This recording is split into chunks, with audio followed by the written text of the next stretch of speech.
शेर सिंह राणा की RJP party ने रोहतक लोकसभा क्षेत्र से आज सर्व जातीय पंचायत के बाद राकेश तंवर को उम्मीदवार घोषित किया। से अपना नाम बता दें ताकि उनका भी स्वागत यथायोग्य किया जाए। जगदीश परमार जी, सतपाल परमार, तेजपाल जी, दीवानी से तेजपाल महोदय से मैं गुजारिश करूंगा कि वो मंच पर आ जाएं एक बार। हम ना किसी कांग्रेस की बपोती हैं, ना किसी भाजपा की बपोती हैं। आप अपने कर्म से, आप अपने भाग्य से आगे बढ़ने वाले लोग हैं, कर्मशील लोग हैं, कर्म प्रधान को मानने वाले क्षत्रिय कौम हरियाणा में पहली बार लोकसभा में पदार्पण करने जा रही हैं। आपका साथ, सहयोग और विश्वास अगर हमें मिलेगा तो हम इसमें जरूर कामयाब होंगे। हाथ खड़ा करके बताएं ये निर्णय हमारा सही है या गलत है। अगर ये निर्णय सही है तो ये गूंज पूरे हरियाणा तक जानी चाहिए, चंडीगढ़ की उन गलियारों तक जानी चाहिए जिसमें सत्ता के भागीदार बन बैठे और जो हमारे भाग्य विधाता बने हुए हैं। हम ताली बजाकर वोट देते हैं, ऐसा क्यों?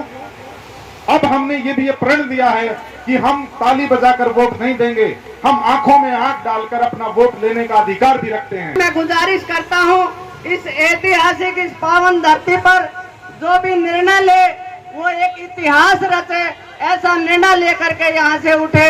आप सभी से मेरी यही गुजारिश है।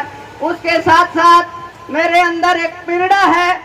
हम संख्या में ज्यादा है या कम है ये कोई मायने नहीं रखते, लेकिन मायने विचार रखते हैं। एक केंद्रीय मंत्री, मैं किसी पार्टी का नाम लेना नहीं चाहता, एक केंद्रीय मंत्री था जो आजकल राजकोट गुजरात से किसी पार्टी का उम्मीदवार है। उसने इस हिंदुस्तान के करोड़ों राजपूतों की बहन बेटियों का अपमान करने का काम किया है। उन्होंने जो आपत्तिजनक, अपमानजनक जो शब्द यूज किए राजकोट की जनसभा में, उनके केंद्रीय मंत्री, राष्ट्रीय अध्यक्ष उस पर मौन है। हमारे हिसाब से तो हो सकता है कि केंद्रीय जो उनका नेतृत्व है, उनके इशारे पर उन्होंने राजपूत समाज को अपमानित करने का काम किया है।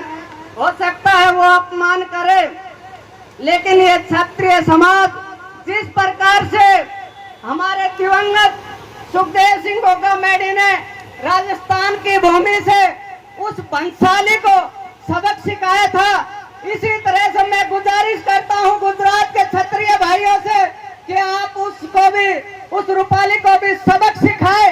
अगर आपने सबक नहीं सिखाया तो इस ऐतिहासिक जगह से हम आज यहाँ से उद्घोष करते हैं कि जिस दिन ये दिल्ली की सड़कों पर आएगा, इसको उसकी भाषा में हम उसको उसी तरह अपमानित करने का काम करेंगे जिस तरह से करोड़ों राजपूत की बहन बेटियों के साथ अपमानित करने का काम किया है। ज्यादा मैं समय न लेते हुए अपने विचारों को यहीं विराम देता हूं और फिर आपसे ये गुजारिश करता हूं कि इस ऐतिहासिक भूमि से आप जब भी उठे, एक ऐतिहासिक निर्णय लेकर के उठे और एक क्रांति का बिगुल बजा करके उठे। उस क्रांति के आगाज एक हमारे सामने सूरज कहें या चांद कहें, हमारे बीच में हमारे मार्गदर्शक भाई शेर सिंह राणा जी यहाँ पर उपस्थित हैं। उनकी अगुवाई में एक अच्छा निर्णय ले, एक संघर्ष का रास्ता अपनाए। जय हिंद, जय भारत। लोकसभा से राकेश तंवर हमारा पंचायती उम्मीदवार होगा। ठीक है भाई, मंजूर है, मंजूर है। भारत माता की, भारत माता की, भाई शेर सिंह राणा की, पंचायत की, क्षत्रिय समाज की, 36 बिरादरी में, इनको भी देखने दो। बीच में जाएगा राकेश जी, बीच में जाएंगे। शेर सिंह राणा, भाई राकेश तंवर बाद में देना। एक बार बैठ जाओ और बहुत कुछ काम है। एक बार बैठो, बैठो एक बार।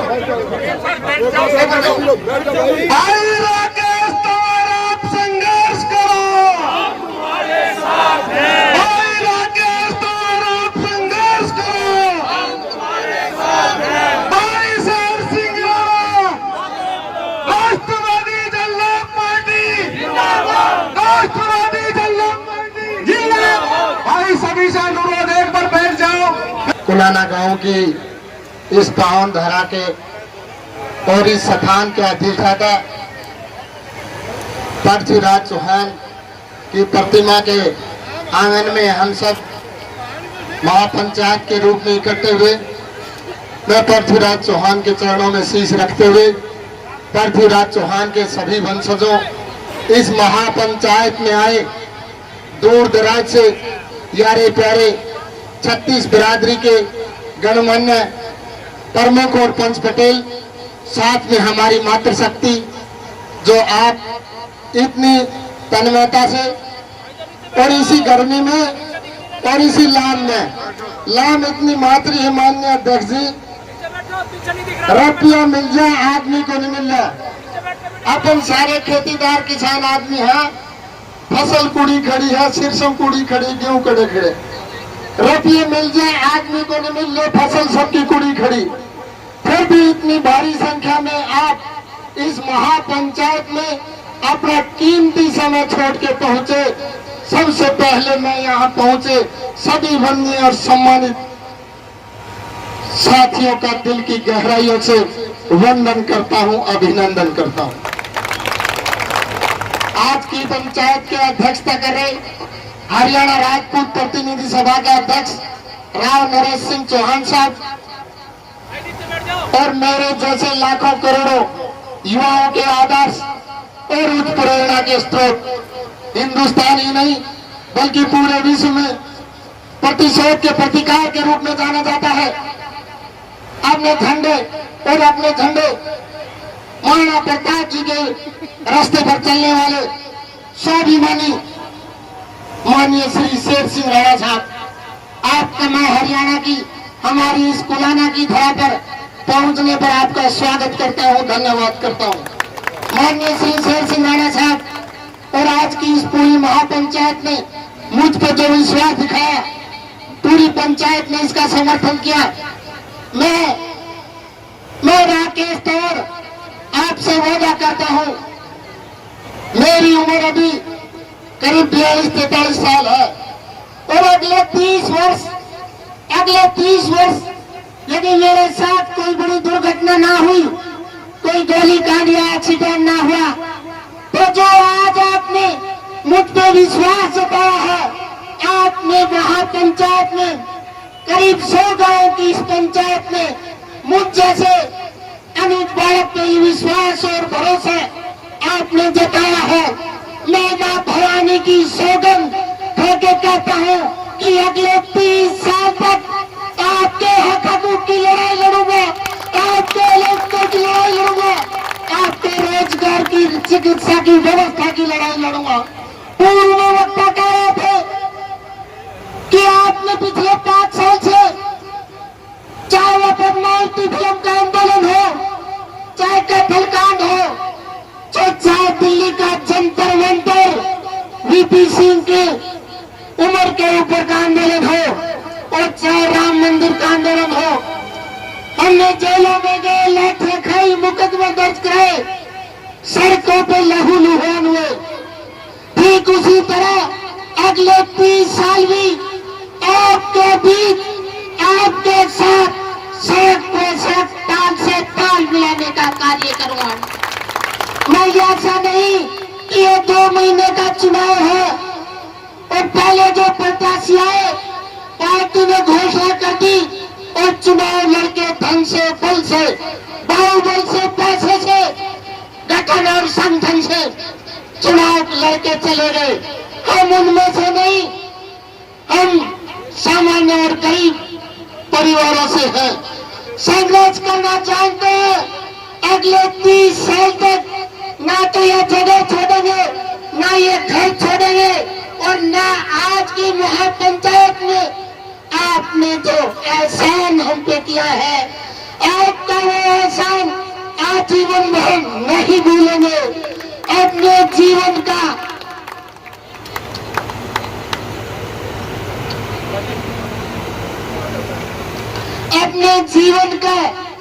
पल पल अपने पवित्र रक्त का कर आपके लिए बहा देंगे, लेकिन पीछे नहीं हटेंगे। अगले 30 साल आपके बीच रहूंगा। और मेरी एक और विशेषता है, तो 2 महीने नहीं, 2 महीने तक चुनाव चलेगा, 2 महीने महीने चुनाव ही चलेगा। अपना पूरा जीवन, अपना पूरा तन मन धन तन आजीवन भर आपको समर्पित है। और रात के 12 बजे, दिन के 12 बजे ना अपॉइंटमेंट लेने की जरूरत, ना फोन करने की पूछने की जरूरत, ना इजाजत लेने की जरूरत, ना कोई मिलानिया बिचौलिया, ना कोई मुलाकात करानिया बिचौलिया। आपको अपना बालक है, आधी रात में गेट के लात मार दियो, पहली लात में गेट खुल जाएगा। कुर्ता पकड़ कर पूछ लियो, हाथ पकड़ कर पूछ लियो, कोई बात हो। ऐसा नहीं कि दिल्ली से ठोके गए व्यक्ति, जो कि मैं 3-4 दिन पहले इस एरिया में घूम रहा था, ऐसे सैकड़ों गांव हैं कि दिल्ली से ठोका गया व्यक्ति पहले लोकसभा चुनाव में नहीं आया और फिर दोबारा से उसी व्यक्ति को हमारे ऊपर लाद रहे हैं। अब हम उस व्यक्ति को सहन नहीं कर पाएंगे। कोई टुड्डा रोहतक से हूँ, जब राकेश भाई रोहतक में पहुंचेगा ना, जो जाट समाज भाई का स्वागत करेगा। तुम्हारे कंधे से कंधा मिला के चलेंगे राजपूतों, चिंता मत करो, जाट तुम्हारे साथ खड़े हैं।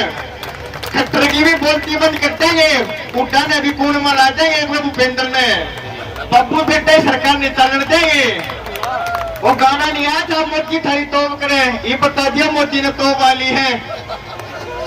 धन्यवाद। देखिए, आज महापंचायत हुई पुराना चौक झज्जर पर और नरेश चौहान जी, जो कि राजपूत प्रतिनिधि सभा के अध्यक्ष हैं, उनके नेतृत्व में ये महापंचायत हुई और इसमें राजपूत समाज के साथ 36 बिरादरी भी शामिल रही। इसमें यह निर्णय लिया गया कि कब तक हम बीजेपी कांग्रेस की गुलामी करते रहेंगे, कब तक उनकी चटाई बिछाते रहेंगे। पूरा परिश्रम, पूरा जीवन लगाने के बाद भी ना भाजपा ने, ना कांग्रेस ने कुछ दिया, ना भाजपा ने कुछ दिया, तो क्यों ना हम अपने समाज के एक ऐसे व्यक्ति को चुनाव लड़ाएं, अपनी पार्टी से खुद चुनाव लड़ाएं, जिससे कि हार जीत के परिणाम से ऊपर उठकर, चाहे हम हारें चाहे जीतें, पहले हम लड़ें और लड़ के अपनी गिनती कराएं। तो आज सभी की सहमति से यह निर्णय लिया गया कि जो राकेश तंवर जी हैं, रोहतक लोकसभा से उनको जो है चुनाव लड़वाया जाएगा राष्ट्रवादी जनलोक पार्टी से। और नरेश चौहान जी ने और जितने भी 36 बिरादरी के यहाँ पे बड़े बुजुर्ग थे, उन्होंने सिर्फ वोट की ताकत दिखाने के लिए नहीं यहाँ कहा, धन से भी जो है कम से कम भी मुझे लगता है कि 15 से 20 लाख रुपया जो है उन्होंने आज इस सभा के अंदर ही जो है एक कलेक्ट करके भी जो है राकेश तंवर जी को चुनाव लड़ाने के लिए दिया है। तो तन मन धन से पूरा समाज इनके साथ है और हमारी पार्टी रोहतक लोकसभा जीतने के लिए चुनाव लड़ेगी। और मैं आपको विश्वास दिलाता हूं, जैसा कि राकेश तंवर जी ने भी कहा कि जैसे 2009 में एक बड़े राजनीतिक दल का नाम डाटा में नहीं था, इस 2024 में दोनों राष्ट्रीय दलों का डाटा से नाम गायब कर देंगे। क्या है, भारतीय जनता पार्टी का नारा था अब की बार 75 पार, तो 75 से आधे पे आगे थे वो। अब की बार उनका नारा है अब की बार 400 पार, तो ठीक उसी तरह आधे तो समझ लो। हमने 8 सीटों पे चुनाव लड़ा था, 7 सीटों को भारतीय जनता पार्टी को मजबूर कर दिया था घर बैठाने के लिए। तो अभी लगभग 5 सीटों पे चुनाव लड़ेंगे, तो उन 5 सीटों पे तो कम से कम भारतीय जनता पार्टी अपने प्रत्याशी विड्रॉल कर ले तो ही ठीक रहेगी। सर्व जातीय और महापंचायत का कैंडिडेट, मतलब हरियाणा की जो खाप और पंचायत संस्कृति है उसको जिंदा करने के लिए आज ये पंचायती कैंडिडेट राकेश तंवर खड़ा किया गया। क्योंकि इन सरकारों ने इस पिछले 10 साल में हरियाणा की खाप और पंचायतों को एक किस्म से घर बैठाने का, उनकी पावर छीनने का और उनको कहीं ना कहीं कुंठित करने का काम किया।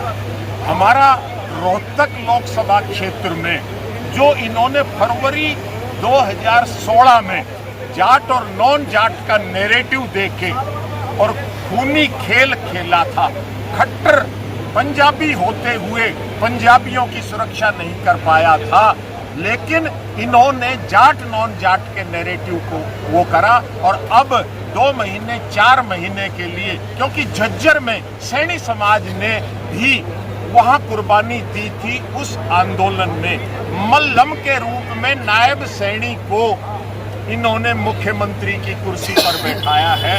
हम इस जाट नॉन जाट की राजनीति को खत्म करके 36 बिरादरी की राजनीति को, सामाजिक सौहार्द और हरियाणा की खाप और पंचायत संस्कृति को पुनर्स्थापित करने के लिए आज ये पंचायती कैंडिडेट उतारा है।